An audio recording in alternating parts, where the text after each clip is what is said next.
Hey Logo Geeks, I'm your host Ian Paget, and on this week's episode we're going to be chatting logo design trends with Bill Gardner.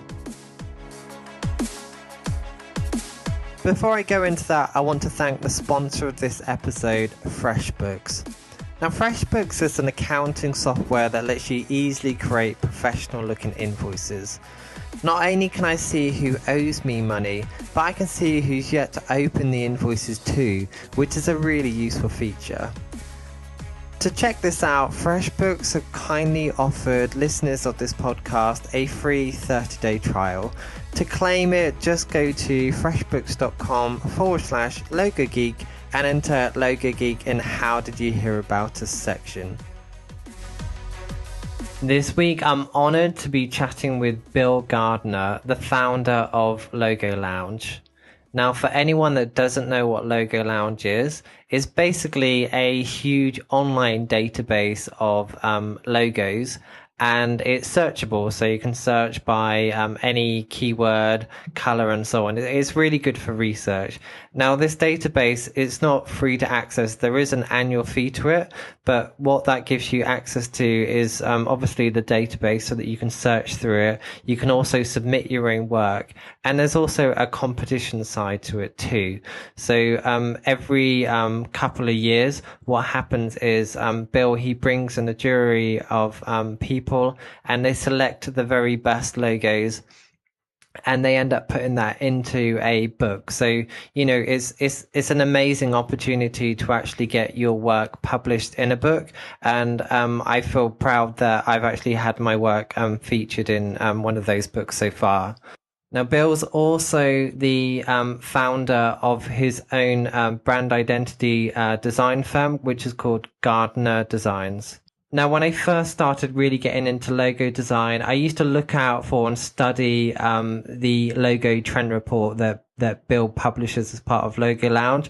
And now that's on its 15th year, which is really impressive. Now, this is when I really started to learn about Bill, and I slowly discovered things he was other things he was involved with. For example, he's done some fantastic tutorials with Lynda Learning. He also has an incredible book on logo design called Logo Creed, which I frequently recommend as it goes into real detail about the logo design process. So if you're new to logo design, that's one book that I frequently recommend people read. I really got to know Bill when he kindly invited me to be on the jury for Logo Lounge Book 9, which was a real honor to be part of, and certainly a big highlight of my career as a logo designer. I mean, imagine it being in a book at the front as one of the people that are selected those logos in there. It's a real honor to be part of, and I'm personally really proud of that, and I'm very thankful to Bill for that opportunity. Now, I brought Bill on as a guest so that we can talk about Logo Lounge and his trend report and the trends for 2017. So let's get into this. I'm proud to introduce you to Bill Gardner. Logo Lounge is a site for inspiration and a resource for designers of identity to submit their works, and it's highly searchable so that you can go in and search logos by their designer or their keywords or the industry they're in or the time period or regionalities, or it's just very deep as far as your research capability when you're working on an identity. But when we do a report, and we do it annually, we take all the logos since the last report that have been uploaded. And this particular year, that's 25,000 logos that have been submitted since the last report that we had done, which was a year hence. And I literally, I take a break from my family. I literally go through every single one of the logos that has been submitted, and I pull off every logo that has some quasi-unique aspect to it, some nuance to it that I'm not familiar with. And this year it turned into a file folder of 1,800 of those 25,000 logos. Then I Wow. take those over into Illustrator and start to lay all of that on the page in 10 by 10 grids. And I play the world's largest version of Match Game. Are you familiar with Match Game? It's like we call it Snap. So it's Snap it is. And it's a matter of pulling out one of the logos and you start looking across the other ones for any one that serves with those same, similarities. And you go, oh, okay, well, this one also has that kind of little nuance and this one and this. And you start to build these clusters that identify the unique properties of some of these logos. And it's not uncommon for, by the time you've gone through this, and sometimes it will take the better part of a week, to have upwards of maybe 100 or better clusters. And each one you give a name to kind of give you a sense of what is going on within that particular cluster. And sometimes it's some kind of a thing like, gee, I'm seeing a lot of avocados for some reason or another, or I'm seeing a lot of mustaches, or I'm seeing a lot of, things. But more often than not, it's some aspect of how it is designed and built. And then we take those and knock those down to usually around 30 of the more significant trends that we see. And then we take those to a group of other designers. And I think I've even asked you to participate in these before, where we say, take a look at these and let me know which ones you think are most significant. And we kind of evaluate that. Not only do we look at the logos on Logo Lounge, but we also look at logos from just general design from around the world, more significant new corporate identity packages. And at that point, we try and evaluate why each of these trends has happened. And if you've gotten into my reports before, you'll know that I usually give a goofy name to the trend. Yeah, we got names such as like yin yang, pasta blends. These names are great. And it's something that kind of mnemonically helps you remember what that particular trend is. But we also explain why we think it's happening, what we think it is derived from, and potentially where we think it's going. So kind of with that set up here, let me go ahead and maybe talk about a couple of these here real quick. There were three up at the beginning that all talk with technique, and one in particular is called shadow breaks, and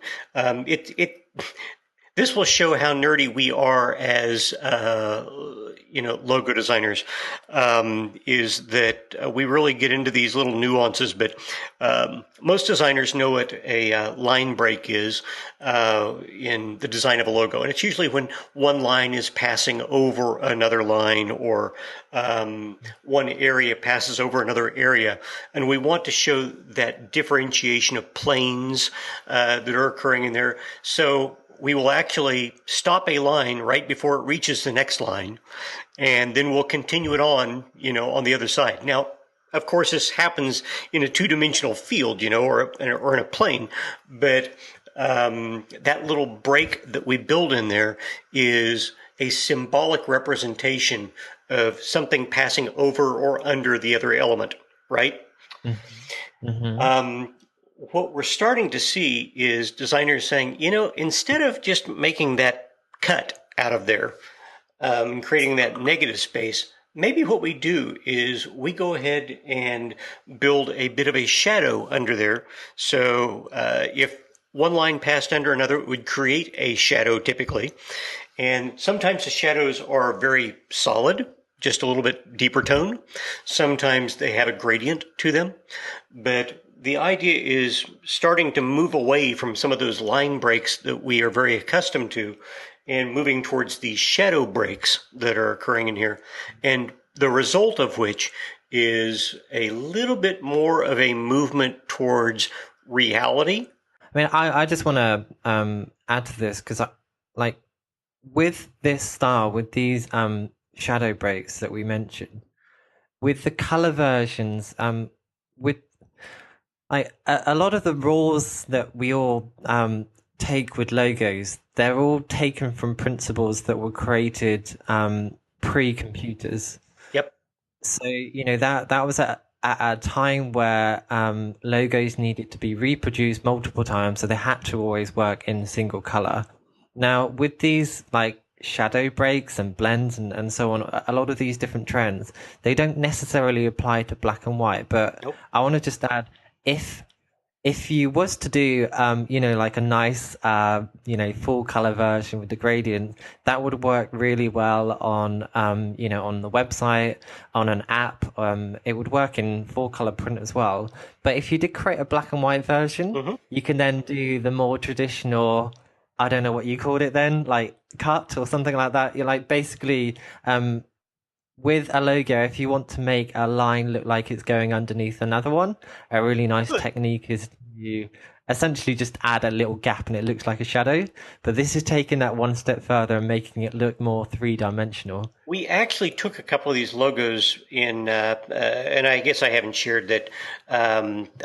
So I'm also an author for lynda.com, which is now LinkedIn Learning, which is a tremendous resource of online courses that people can sign up for and take. And we do now, outside of a series on logo design for them that you can watch online. We do them I need to on check that out. our trend report every year. So the trend report's just been released there as well, so you can watch me.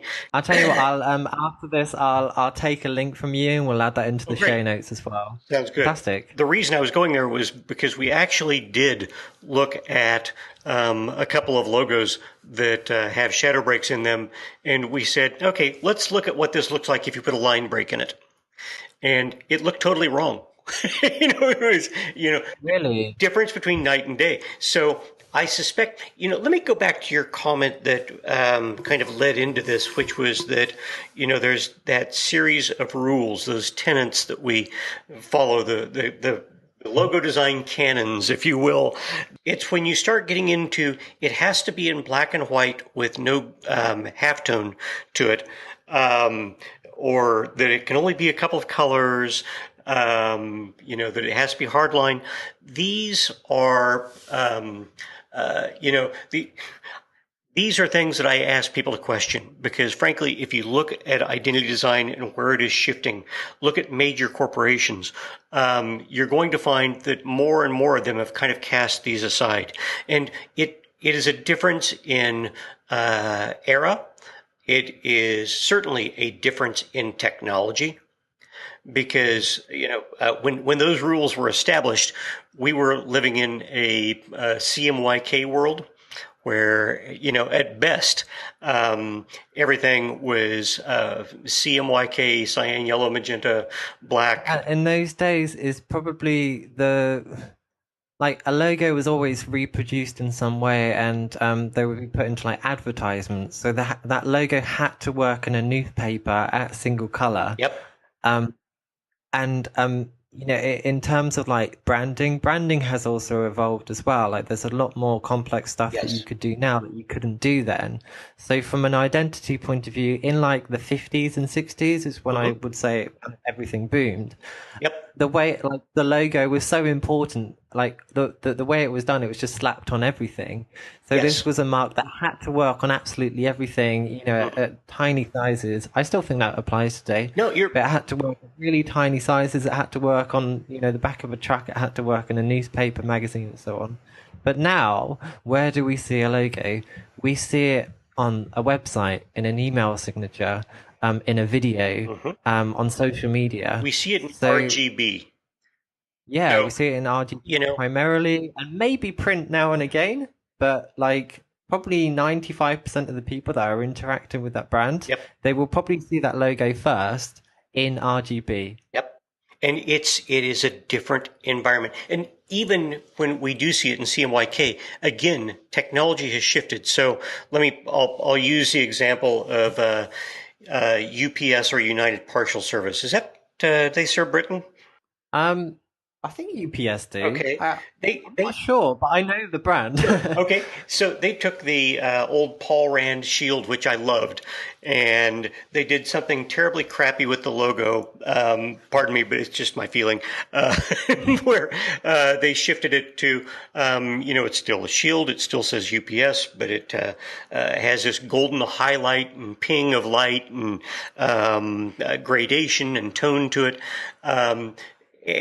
And it works perfectly for the consumer. The consumers get it. But take a look at UPS with fleets of thousands and thousands and thousands of vehicles, aircraft, packages, and shifting over to a logo that couldn't be reproduced in black and white, really. And the reason that it works is because if you take one of their delivery vehicles, keep in mind that they used to hire a painter, to paint the logo on there. Couldn't have painted effectively a gradation. But now the cost of printing out the vinyl to apply to the outside of the vehicle is less expensive than the time it would take just to call the painter on the phone. So suddenly our whole technology paradigm has shifted. The idea of what it used to cost to scan a color image and print color was much higher than it is today. Obviously, digital printing has dropped, these prices dramatically. So just this technology shift is saying, now when you start to say, well, I need a logo that's in black and white so that it will run in the phone directory and in the classified ads. Well, nobody uses phone directories or classified ads anymore. Suddenly that need has turned into the tail on the dog and not the dog. I do think that it's worth adding. There are still instances where you might need a single color version, but what Yes. you can do is you can create a version with Yeah. these.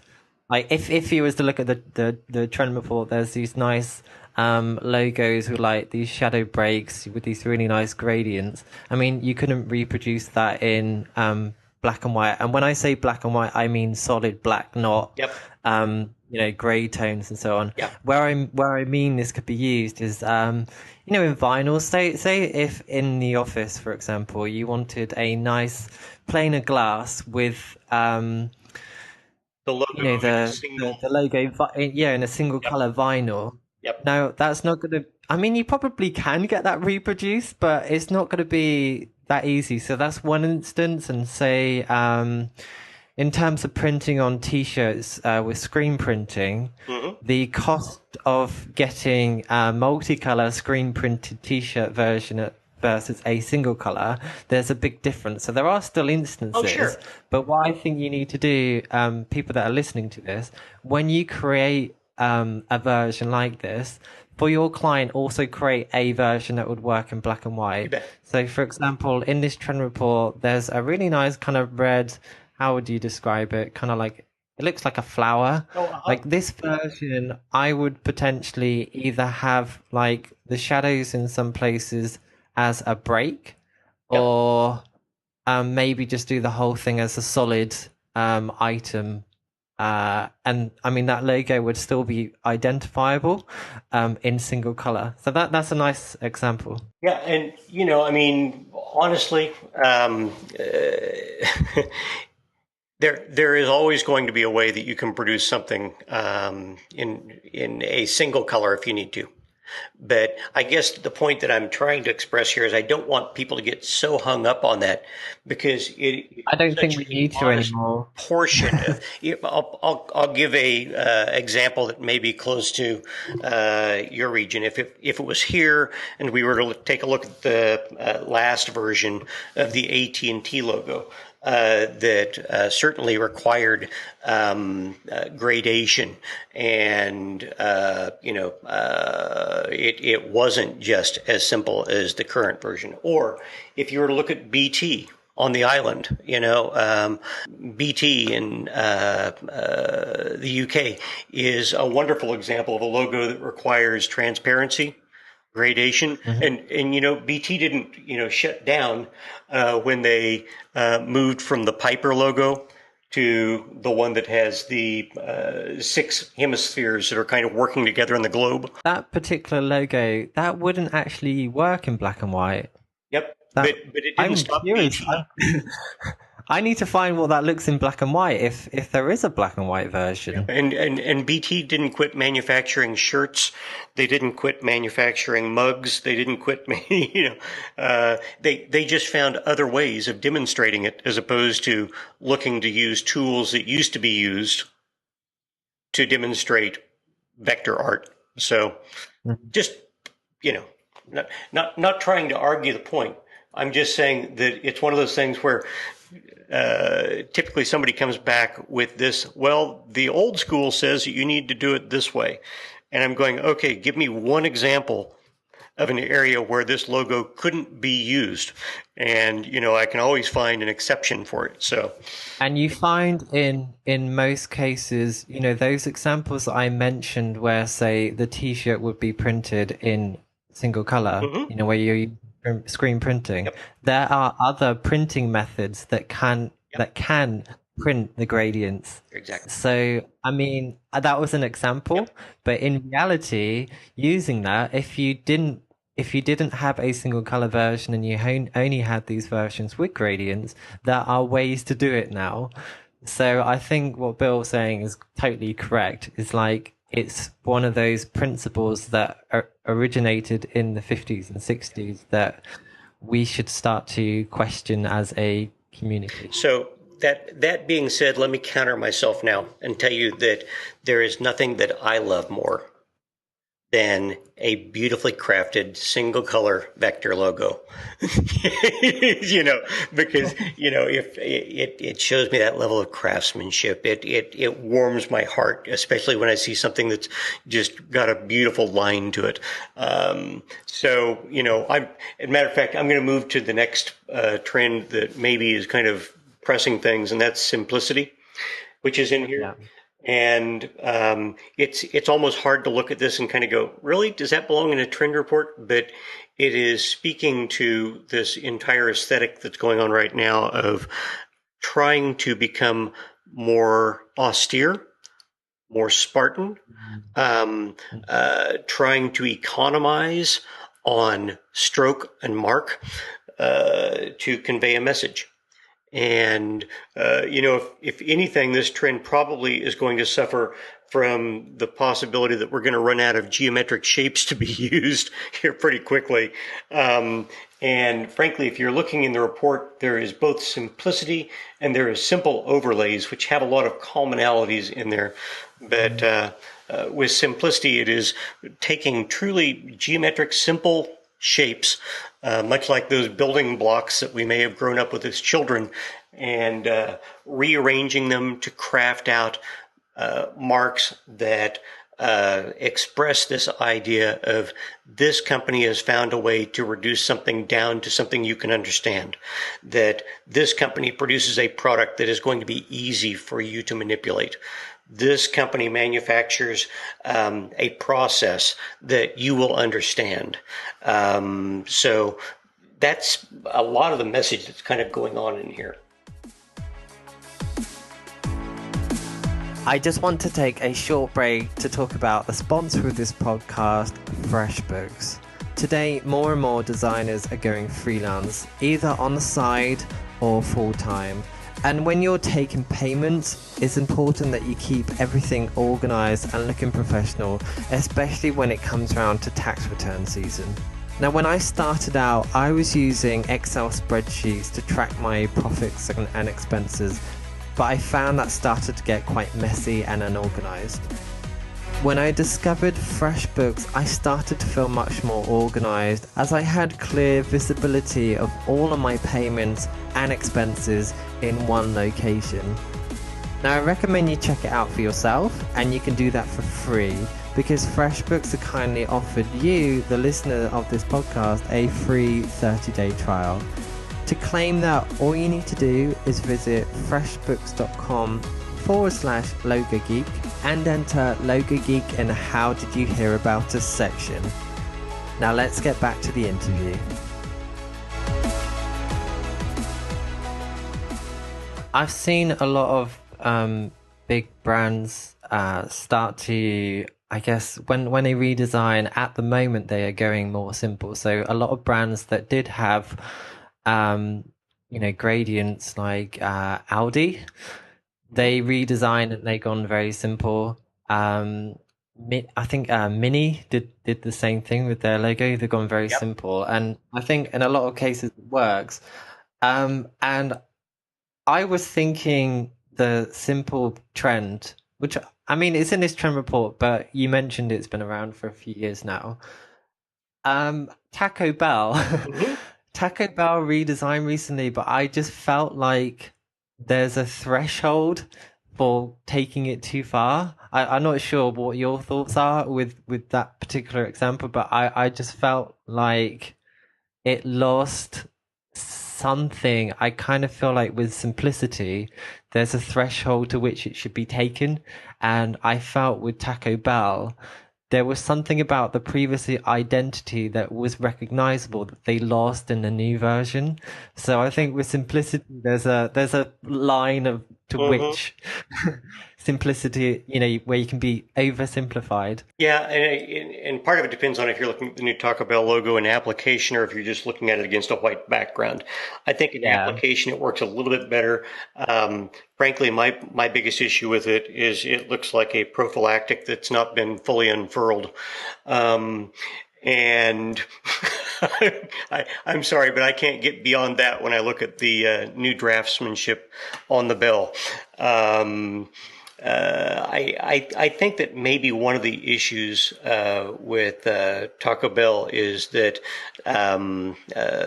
they have pushed it. That trend, the simplicity one that's actually in here, just so that everyone listening that hasn't looked at this, where you're referring to simplicity in this, it is very basic shapes. I mean, we're talking like circles, squares, triangles. It's as basic as it could get. It's almost like how would I describe it? Almost like a child has cut out shapes and put them together. There used to be a This product simplicity. called Color Forms. Do they have Color Forms in the I'm UK? not sure what that is. They were little vinyl pieces of colored pieces of vinyl that would stick to other vinyl that would be cut into shapes and kind of like a tanagram that you could take these various shapes and construct and build things out of them, on a flat picture. Mhm. And it kind of looks like, it was a set of those that were used to design some of the Zendesk, which is a letter Z, which is formed out of out of a circle that's been cut in half. So two pieces of a circle, and two triangles that form a letter Z. And it's a beautiful, simple shape, but it also talks about the simplicity of the product and its use in many ways. But if you take Mm. those particular shapes, I can rearrange those and I can recreate the Imagine logo that Chermav Geismar has created for Imagine Media, which is a Oh, Mexican company, which is a circle and a square. with simplicity, I do think where big brands do it really well in most cases is that like their identity has existed for many years in most cases, and there is some component of that that's become very identifiable. And where I think Taco Bell made a mistake is that they lost whatever that was in that previous one that was very identifiable and stripped Yep. out some element of it. And I just feel like that's one of the first big rebrands where I felt like they've oversimplified or they've lost some element of what made that very identifiable. They've removed that. So I think with simplicity, what's important to bear in mind, and it's worth looking at like logos from say like Starbucks Uh huh. and look at their evolution, you will see that it's been refined and refined and refined, and now it's at this, even though it's quite complex in comparison to these simple ones in the trend report, Hmm. it's probably as simple as it can get without turning it into a green dot. Yeah, well, and that may be the next step. Who knows? We look at something and we kind of go, oh, okay, now they've reached that epitome of simplification. It Now can't get they've reached simpler than it. this, but it always does. You know, um, we're always able to knock something down and make it simpler. I think Yeah, I mean, back to Taco Bell, and not to focus on that, but I think that what's happened there is that certainly at one point, if you really go back in the history of Taco Bell, it was a flat, undimensional silhouette of a bell shape. And then it started to take on dimensionality, from the perspective of it and the shape of it. And now it, has even carried that further. It's tried to pull together this combination of flatness and dimensionality together. And they're working in counter to each other, which is where I really see the problem with Taco Bell. Yeah. Okay. I mean, going into that, I mean, we generally talk a lot about what makes a really good logo, but since you've seen so many logos uploaded, how many? It must be like half. Was it 500,000 that you've had uploaded? Yeah, no, it's a 250,000, but I'll take the 500,000 if you want to give it to me. 250,000 is still a lot. I think as of today, there are 265,704 logos that have been uploaded to Logo Lounge, and you always see the most recent one on the front page. The most recent logo today is in the books and not on in the trend report. We tend to see the very best. Can you talk through a few of the things that, like mistakes that people make? Any of the logos that are particularly bad that are getting rejected? What is it that's making them? I mean, like I like people that's listening to this to hear what not to do, because it's all very well hearing, it needs to be simple, it needs to be memorable, but we don't talk about what mistakes people are making. So have you got any like things that you generally see? One of the biggest traps that young identity designers will get caught up with is this concept of being literal in what you're trying to communicate for a company, for an entity, for an organization. And that is that, gosh, if this is a company that manufactures tires, then it's imperative that I show a tire in the logo. And it's not, in fact, a company that manufactures tires, what they're doing is they're dealing with the business of getting people from point A to point B. They're dealing with motion and moving things from place to place. They're dealing with velocity. You start to take a look at, what a company is doing. You could also say, gee, Michelin comes out and says, what we're doing is we're providing that degree of comfort and safety for your family, as opposed to we're making tires. And when you start to think about what that logo is going to be, as soon as you realize that you're starting to just draw pictures of what they manufacture or trying to draw pictures of, what they achieve, you probably are heading in the wrong direction. It's fine to, it's fine to lay those down and to kind of get those out of your system. There's an old expression in design that no idea is as dangerous as the only idea that you have. And when you're designing your very first ideas, sometimes they're good. Sometimes they're just that first idea, and you need to keep moving and not become so infatuated. Another aspect of this is this idea of trying to. There is a secret to being able to build layers of information into an image without making it complex. And, our designers at Gardner Design, one of our mantras is that every logo needs to live on 3 levels. That, as you look at that mark, that it initially says this to you. It might be an initial for the company, who knows? But secondly, as you look at it, you start to realize, that also could be this, which is what they achieve. And, it could also be this, which is, it looks like the place where it is. Or you can start to see these different layers of things as you become familiar with and develop a relationship with that mark. And I use 3 euphemistically because it could be 4, it could be 5, but we really try and build layers of complexity into it. But we try and keep our marks incredibly simple in form. And sometimes that is the way that, as a designer, keep in mind, if I gave you the challenge, Ian, of draw a logo that looks like the letter K, but also looks like a dog, I'm positive that you're skilled enough that you could do that, that you could make it both a letter K and a dog. But at some point in there, you're going to shift it so far that people say, I see the K, but not the dog, or I see the dog, but not the K. And the objective is to try and find that point at which you're able to fathom both, but not be literal about either. Does that make sense? Yeah, it does. So for younger designers, the other thing is that, it is be able to know how to rebut a client politely. Keep in mind that they have hired you because of your level of expertise. And it's easy to be cowed or directed by a client in such a way. And I'm not saying you don't want to listen to the client, because that's imperative that you build your brief from their objectives and what they're trying to achieve. But also keep in mind that they have a very limited sight, that I'll give you a quick example.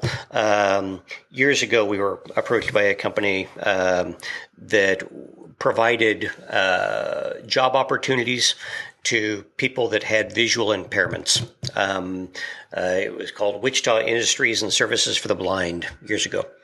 And one of the things that they pointed out was, whatever you do when you create this identity, don't use an eye in it, a person's eye. And we thought, okay, well, that's kind of a strange request, but we'll heed that. And as we got into it, we started realizing that it was very challenging to create something that didn't use an eye when you're talking about sight. Not impossible, but challenging. And we ended up coming up with this wonderful logo, which were these two hands that were coming together, because the hands are a person who's visually impaired's eye often.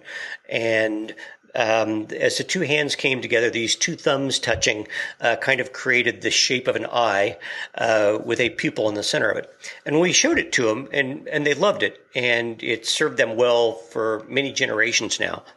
But when we asked them why they didn't want to use an eye, it was because they had seen a logo of a person's face with, in place of their eyes, there were a couple of X's drawn where the eyeballs would be, indicating that they didn't have sight. And yeah, that would have been a terrible solution, but it was what was driving them towards why they didn't want to use the eye. So when you have a client that tells you, don't do this, heed that, listen to it, but also try and determine why they've said that. And if you believe that there's an opportunity there, then show them what that opportunity is. I've experienced that situation very recently. I did a logo for a vegan company. Yes. And they specifically asked, don't use any leaves or green. But I came up with a really good idea that used the leaves. And I shown it to them. I said, I understand that you did ask to avoid this direction, but I would like to show you this is one of the options. We didn't take that route in the end, but she loved it. And see, making her mind up about that, and it literally used a leaf. there you go. And again, you're the expert, Ian. I'm the expert. Our listeners are the experts here. When you're approached, the value that you bring to this is that you have this level of experience where you understand the way that the public responds to iconography and to symbology, and what you can get away with and what you can't. And, we're stewards of their brand when we do that. But they're looking for our best advice. I think one thing that we both said here is we've acknowledged what they said and actually told them, I understand that you did ask to avoid this route, but so I think it's important to do that. Yeah, I think you have to do that so that you've acknowledged that you've heard what they said, but you then recommended an alternative direction that does use that. So, I think that that's an important takeaway from this. That being said, sometimes they may say that and be totally right. So, I'm really keen to know what was it that got you into logos? Like where did you start out? Where did that passion for logos start? A couple of different answers for this. One, you can track it back to when I really got into it as far as the actual practice of design. But the other thing that becomes evident to you after you start giving it a little bit of consideration is points during your childhood that you're realizing that you paid far too much attention to these little symbols and what they meant. In fact, my grandfather was a rancher and an oil man. Failed at both, by the way, but as a rancher, and keep in mind, this is a gentleman who was born, 1895. And I'm from Kansas, and you've got oil and cattle here. And, he had a brand for he and his father's ranch, which was called the Diamond Bar. And that literally meant that they branded cattle with this diamond shape that had a little line underneath it. And at a later point in his career, he went into home building, which is where he really made his career. And he would actually tack these little diamond bar shapes onto people's trellises or their garage doors, or build a window into the house that was diamond shaped with a little bar underneath it, and the likes. And when my father took over the business, he had these diamond bars cast in aluminum, or as you might say, aluminium, and they would screw them to the front doors of the houses. So I can recall as a child drawing and redrawing this diamond bar, working with the proportions of it and trying to make it feel better to me.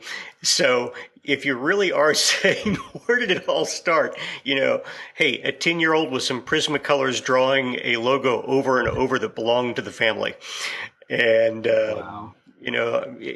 if you start thinking about it from that perspective, that's a little bit too obsessed at an early age. You look back at this, I can even recall as a child seeing logos for like a television station locally that I'd be going, yeah, that K and the letter N are the same thickness, but the letter S is thinner. Wouldn't you, and it should be connected here. And wouldn't that, so I was a critic long before, I was actually then college came along, and a lot of people don't realize that I actually started with a degree in business. So I have a BBA in business, and then decided that I wasn't really happy going into the family business, which was real estate and real estate appraisal. So I went back to college. I was putting myself through school at the time doing magic, and wasn't really tied down, and had done some art in college, and thought, I'm going to try a design degree. So I went to a different school. Ultimately found my wife there, found out they didn't have much of a design program, came back to Wichita State, where I graduated from, and got another degree in fine arts, design. And at that point, started looking for a job. So what happened after this? Like I understand that you have your own studio. How did that come about? I have never worked for anybody else. As I indicated, I was putting myself through college doing magic, and I was relatively well known. I worked for a gentleman doing magic before getting into design that traveled around the world putting on magic conventions, and became pretty associated with a lot of the name magicians that your audience might know, including some from England, like Bob Reed, Paul Daniels, and the likes that I befriended. But I was going to say, ultimately, when I started going out and interviewing for a design position, I would make it through the interview, and people would look at the portfolio, and then they would say, well, that's all good, but show me a trick. So, I realized at that point, and I didn't mind showing them a trick, but it was a matter of, I need to put away the magic. If I'm going to be focused on design, I need to put away something that I love, and pursue an avenue that really can build a living for me. And started doing some freelance work here and there, and pretty soon had enough work that I needed to hire somebody to help me with it, and it just turned into a company. I had a partnership or two, actually a partnership in there at one point, but have always worked for myself. And Gardner Design's sole proprietorship. So we've got a group of about 10 or 11 folks here, depending on a good day, and we just focus entirely on branding and brand design. That's an amazing story. Thank you for sharing it. Now, we're close to the end of our time. So do you have any final piece of advice for our listeners? You know what? We are so fortunate that we have a really tremendous group of clients that generally have a lot of courage. And,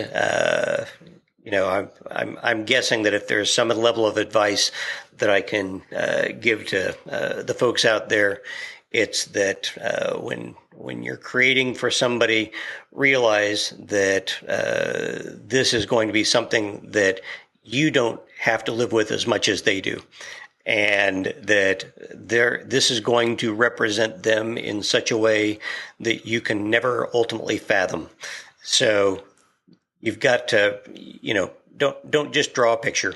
Don't just, facilely look at this project, but really consume the project, know everything that you can about that particular industry or client, so that you're creating something that is going to represent them, again, for generations to come. Hey, Bill, thank you very much for your time. Thank you again. I appreciate the opportunity to talk to your audience, and congratulations with your success with Logo Geek. That was such a great chat. Thank you, Bill, for being such a brilliant guest and for sharing so much with us. To learn more about Bill Gardner, Logo Lounge, and the trend reports we've discussed in this episode, make sure to check out logolounge.com. Also, be sure to check out Bill's tutorial videos and books too, which I'll link to in the show notes for this episode, which can be found at logogeek.uk/podcast5. If you'd like to discuss this episode with other logo designers, me included, make sure to join the Logo Geek community on Facebook, and you can find that simply by visiting logogeek.uk/community, or you can just find me on Twitter at logo_geek. Now, I have a small ask from you guys. This podcast series is very new, and I'm keen to get more listeners. If you'd like to help me out, I'd really appreciate if you could write a review on iTunes. And if you know any other logo designers or anyone else that might find this series interesting, if you could pass on the details, I'd really value that. So thank you so much if you do choose to do one of those things. So guys, thank you so much for listening, and I'll see you next time.